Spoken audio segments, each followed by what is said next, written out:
Hello everyone, myself Himani Sharma from RPIT campus. In today's class, I discuss about the revised TB control program. In 1992, Government of India appointed expert committee to review the strategies of tuberculosis control program.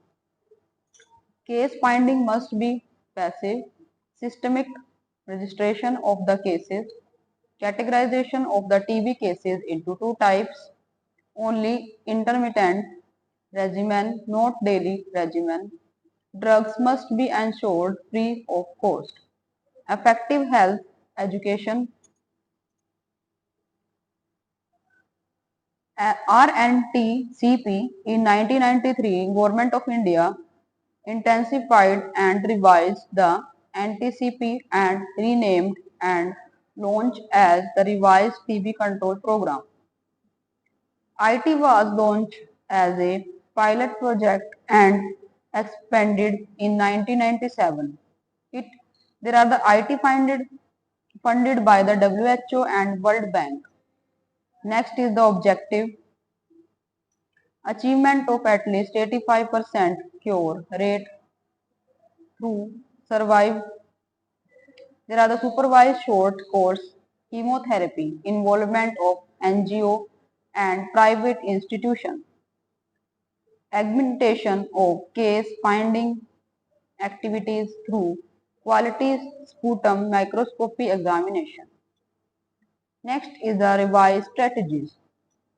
Laboratory network, sputum examination, new protocols for diagnosis, DOTS program, drug resistance surveillance, DOTS plus, pediatric tuberculosis, TB, HIV coordination, IEC activities.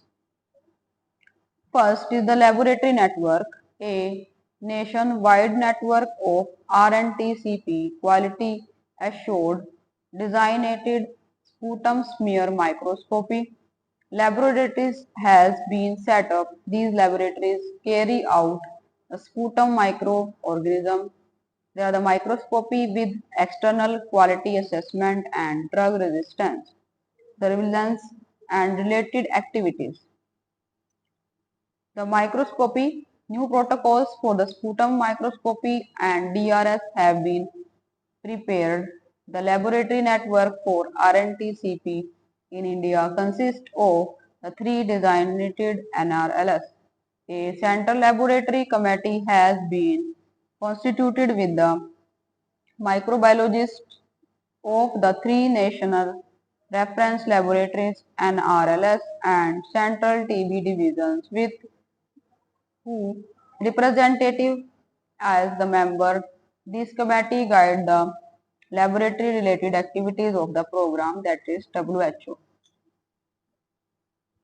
So in today's class I discuss about the RNTCP and also revised TB control program, their full form and revised strategies. Thank you for watching.